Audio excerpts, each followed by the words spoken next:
Hello students, how are you all. I hope कि आप सभी बहुत अच्छे होंगे और आप सभी ने जो पिछला चैप्टर है वो अच्छे से कंप्लीट कर लिया होगा। So now let's move into the chapter number 9 and the chapter name is my struggle for education. So इस चैप्टर में हम जानने वाले हैं about the struggle of education which a person faced. Okay, मतलब कि यहाँ पर एक पर्सन की स्टोरी बताई गई है जिनका स्ट्रगल रहा है for the education. Okay, now before starting the story as you can see warm activity is given to you. तो यहाँ पर आप देख सकते हो कुछ क्वेश्चंस आपसे पूछे गए हैं। First one, why do you need education. आपको एजुकेशन की क्यों जरूरत होती है। हमें एजुकेशन की इसलिए ज़रूरत होती है ताकि हम लाइफ में आगे बढ़े और कुछ स्किलफुल बने, ठीक है, टैलेंटेड बने। और एजुकेशन पाने के बाद हम उनको शेयर भी करें, क्योंकि एजुकेशन नॉलेज को अगर हम बांटेंगे तो और भी ज़्यादा वो बढ़ता है। ठीक है, next thing is, should everyone have a right to education. क्या सबका हक है right to education. Yes, everyone have right to education, चाहे वो छोटा सा बच्चा हो या फिर 90 ईयर ओल्ड एल्डर हो। Okay, next thing is, why do you think so. आपको ऐसा क्यों लगता है कि एजुकेशन बहुत ज़्यादा इंपॉर्टेंट है और सभी के लिए इंपॉर्टेंट है। क्योंकि अगर एजुकेशन नहीं होता तो हम सब क्या होते, हम सब इलिटरेट होते, हमें बिल्कुल भी नॉलेज नहीं होती। ओके, और एजुकेशन के होने से हमें कुछ ना कुछ नई नई टाइप ऑफ नॉलेज मिला है। ठीक है, हम new new type of invention भी करते हैं, नई नई टाइप ऑफ चीज़ें भी बनाते हैं। ठीक है, so now student let's start the story. One day, while at work in the coal mine, I happened to overhear two miners talking about a great school for colored people somewhere in Virginia. तो यहाँ पर बता रहे हैं कि एक दिन मैं कोल माइन में काम कर रहा था, ठीक है, और आई हैपन टू ओवरहियर, मतलब कि मैंने किसी की बातें सुन ली। ठीक है, ओवरहियर का मतलब होता है जब दो पर्सन बात कर रहे हैं और उनकी बात आप अचानक से सुन लेते हो तो उसको हम ओवरहियर बोलते हैं। ठीक है, तो मैंने दो माइनर्स की बातें सुन ली। वो बात कर रहे थे कि एक ग्रेट स्कूल है जो कि कलर पीपल के लिए है, और कहाँ पर है वो, वर्जीनिया में है। This was the first time that I had ever heard anything about any kind of school or college that was more pretentious than the little coloured school in our town. अब ये पहली बार था कि मैंने ऐसा सुना है कि ऐसा काइंड ऑफ स्कूल भी होता है। ठीक है, वो भी डिफरेंट डिफरेंट कलर लोगों के लिए है। वो डिफरेंट डिफरेंट कलर का मतलब यहाँ पर ये है स्टूडेंट कि यहाँ पर रेसिज्म की बात चल रही है। ठीक है, अब यहाँ पर बोल रहे हैं कि मैंने तो सिर्फ उन्हीं उन्हीं स्कूल के बारे में सुना है जो कि कलर्ड वन है। कलर्ड वन यानी कि सिर्फ वाइट पीपल के लिए ही स्कूल है। मैंने तो ये स्कूल के बारे में नहीं सुना जो कि अलग अलग टाइप ऑफ जो कलर है, अलग अलग टाइप ऑफ स्किन कलर है, उनको भी वो बुला रहे हैं पढ़ने के लिए। ओके,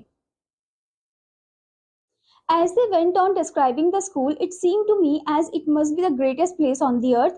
और जैसे जैसे वो डिस्क्राइब कर रहे थे उस स्कूल को, मुझे तो ऐसा लग रहा था जैसे कि वो बहुत ही अच्छा प्लेस होगा पूरे अर्थ में। Not even heaven presented more attractions for me at that time than did the Hampton Normal and Agriculture Institute in Virginia, about which these men were talking. अब यहाँ पर बोल रहे हैं कि मेरे लिए हेवन इतना ज़्यादा इंटरेस्टेड वन टॉपिक नहीं है। वो बोल रहे हैं कि मेरे लिए हेवन जो है वो इतना ज़्यादा इंटरेस्टेड टॉपिक नहीं है। मेरे लिए क्या इंटरेस्टिंग है, ये जो बात कर रहे हैं about this Hampton normal agriculture institute in Virginia के बारे में। ठीक है, I resolved at once to go to that school, although I had no idea where that was or how many miles away or how I was going to reach there. अब यहाँ पर वो बोलते हैं कि मुझे जाना है, मुझे एक बार तो स्कूल में जाना है। ठीक है, पर मुझे कोई आइडिया नहीं है कि कितनी दूरी में है ये। ठीक है, और मैं कब पहुँचूंगा वहाँ पर। ओके, मुझे कोई आइडिया नहीं है। I was on fire constantly with one ambition and that was to go to Hampton.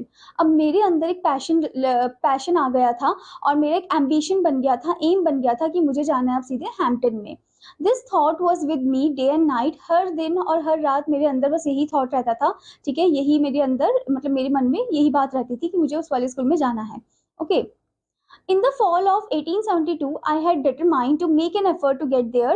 अब 1872 के fall यानी कि autumn season में मैंने determine कर लिया था कि मैं वहाँ पर जाऊँगा।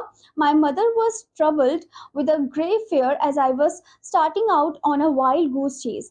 अब मेरी मम्मी जो है वो बहुत ज़्यादा डरी हुई थी क्योंकि उन्हें लग रहा था कि मैं बस ऐसे ही बेफालतू में कहीं जा रहा हूँ, ये कुछ है ही नहीं।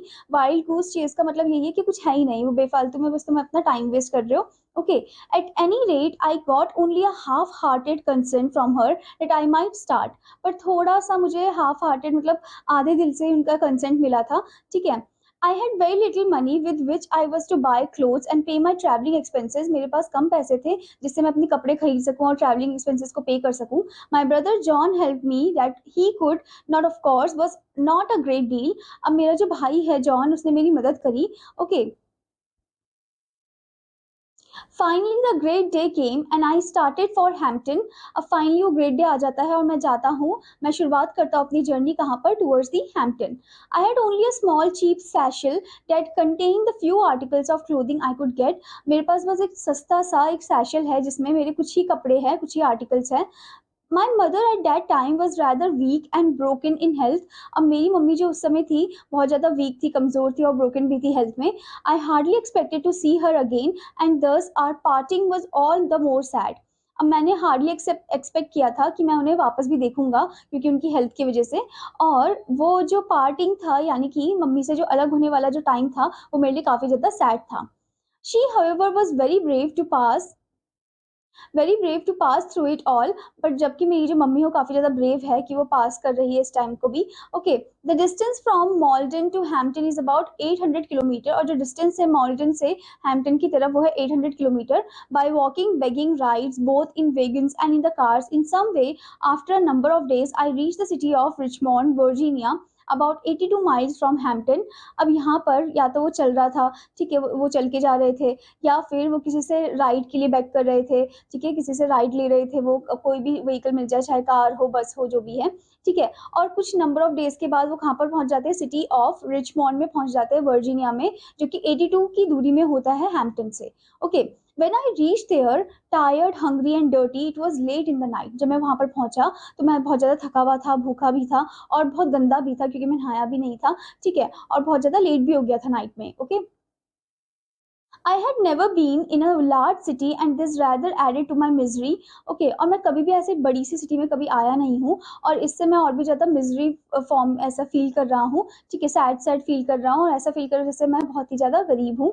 Okay, when I reach Richmond I was completely out of money. जैसे ही मैं रिचमॉन्ड पहुंचा, वहां पर मेरे पास बिल्कुल भी पैसे नहीं थे। I had not a single acquaintance in the place and being unused to city way I did not know where to go।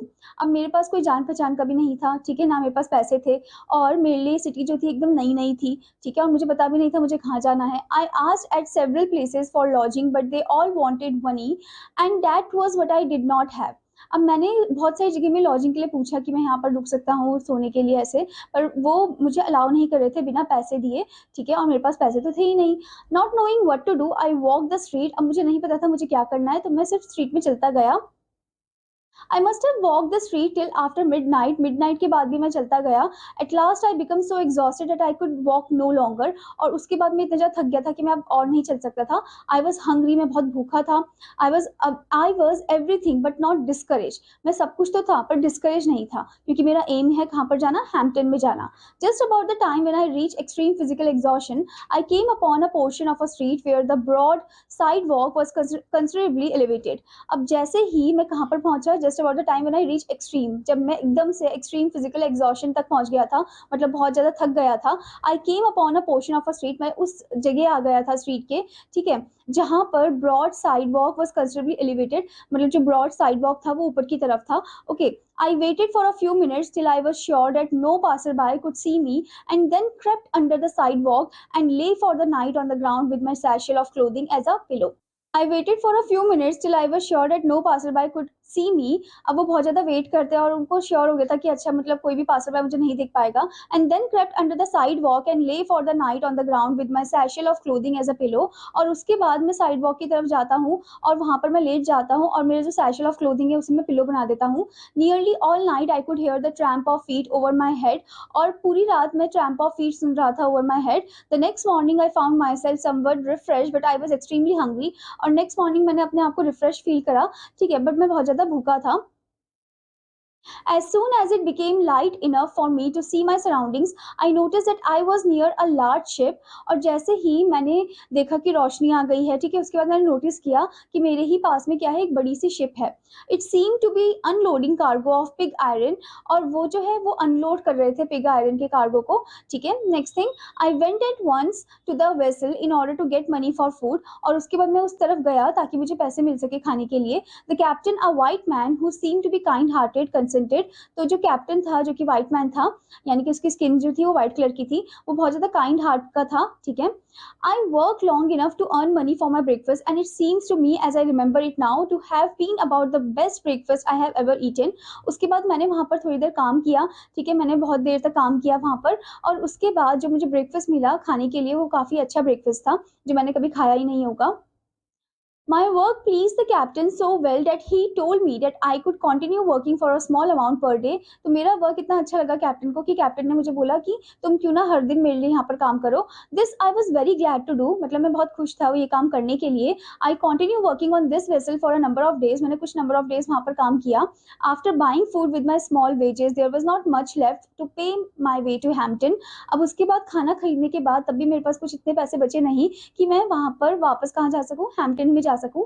In order to economize in every possible way, I continue to sleep under the sidewalk. और अपनी जो money है उसको बचाने के लिए, economise करने के लिए मैं कहाँ पर सोया, साइड वॉक में ही सोता गया. Okay. When I had saved enough money to reach Hampton, I thanked the captain of the vessel for his kindness and started again. और जब मेरे पास इनफ मनी हो गया था हैम्पटन पहुंचने के लिए, तो मैंने कैप्टन को थैंक यू बोला उनकी काइंडनेस के लिए और मैंने फिर से अपनी जर्नी स्टार्ट की. Without any unusual occurrence I reach Hampton with surplus of exactly 50 cents to begin my education. और उसके बाद मैं फाइनली हैम्पटन पहुंच गया और मेरे पास कितने पैसे थे, 50 सेंट्स थे, जिससे कि मैं अपनी एजुकेशन की शुरुआत कर सकता था. ठीक है. The first sight of the large 3-story brick school building seemed to have rewarded me for all that I had undergone in order to reach the place. अब उसके बाद जैसे ही मैं देखता हूँ, मेरी पहली नज़र पड़ती है उस बिल्डिंग की तरफ. बहुत ही बड़ी बिल्डिंग होती है, 3-story brick स्कूल बिल्डिंग होती है वो. ठीक है. और वो मुझे ऐसे लग रही थी जैसे वो मेरा रिवॉर्ड हो, क्योंकि मेरी जो जर्नी थी वो वही तक के लिए ही थी. मेरा जो गोल, मेरा जो एम था वो वही स्कूल था. ठीक है. For all that I had undergone in order to reach the school, reach the place, यानी कि मैंने इतनी ज़्यादा स्ट्रगल की स्कूल के लिए, स्कूल के पास जाने के लिए. ठीक है, इतना ज़्यादा मेहनत किया है मैंने, तो मेरे लिए एक रिवॉर्ड जैसा ही है. The sight of it seem to be give me a new life. और इसकी जो साइट है ये मुझे एक नई जिंदगी दे रही है. ओके. नहीं.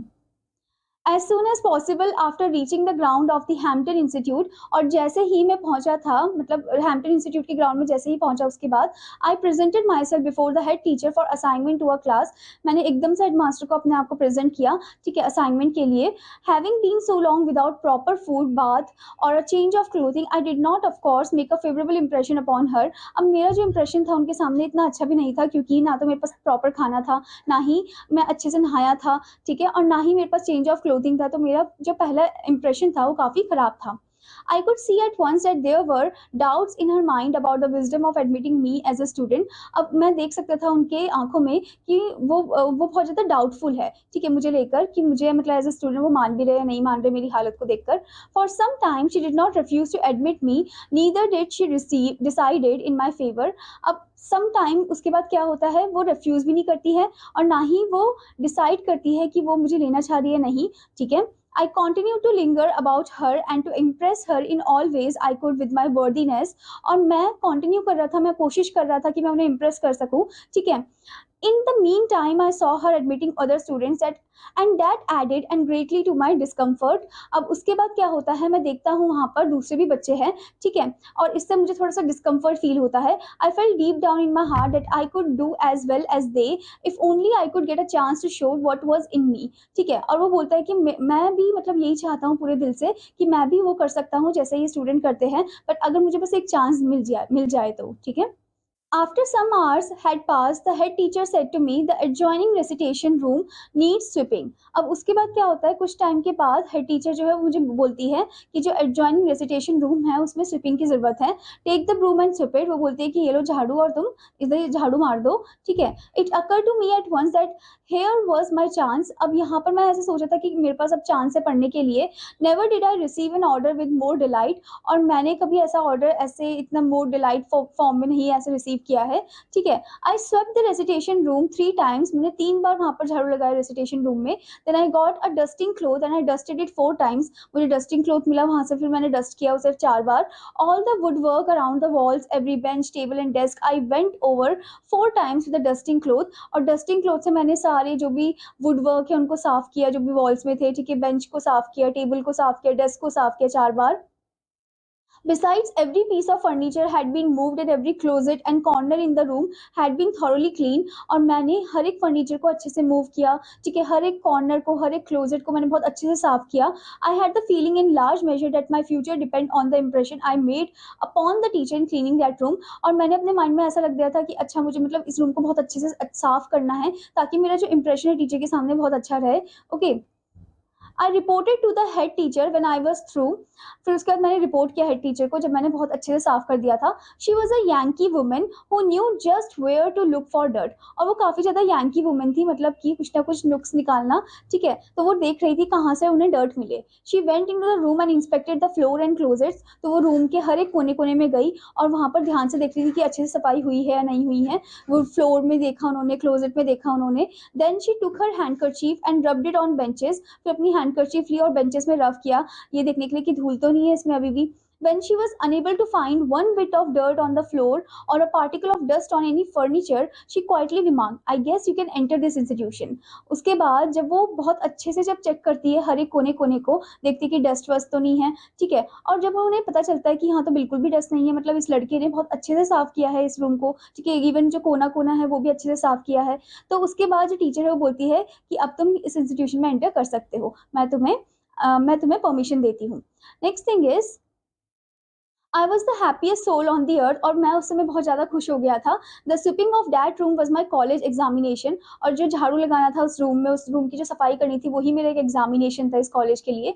आई have pass several examination since then, but I have always felt that this was the best one I had ever passed. मैंने उसके बाद से बहुत सारे एग्जामिनेशन पास किए, पर मेरे लिए सबसे अच्छा एग्जामिनेशन यही था कि रूम की सफाई करना, ठीक है। और इसी से मैंने एकदम फर्स्ट इंप्रेशन जो था मेरा बहुत ही अच्छा बना लिया था।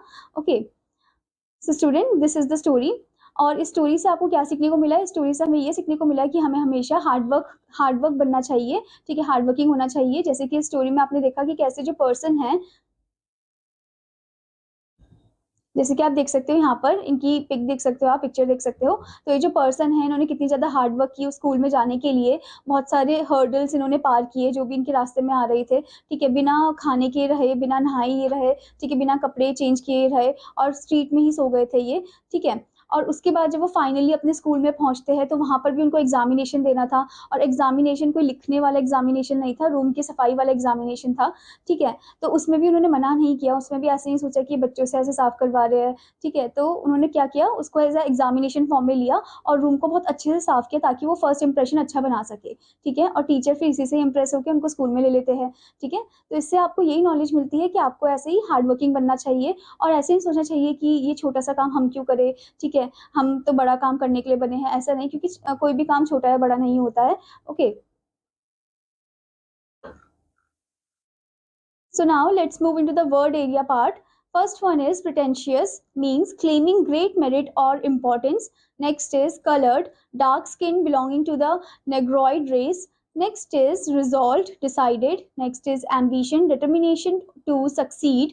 Next is fall, autumn. Next is wild goose chase, a foolish activity. Next is satchel, small shoulder bag for carrying school books, etc. Next is wagon, four-wheeled vehicle used for heavy load. Next is acquaintance, person one knows slightly. Next is exhausted, tired out. Next is cent, 1/100 of a dollar. Next is linger, stay around. And जो person जिसके बारे में हमने पढ़ा है, that was Booker T Washington, was an American educator, author and orator. Between 1890 and 1915 Washington was the primary leader in the African American community end of the contemporary black elite. I hope student that you understood this story, और आपका homework है कि आपको इस story को अच्छे से read करना है और इसकी एक्सरसाइजेस भी अच्छे से कंप्लीट करनी है। Now I will meet you in another class, till then student take care, bye bye.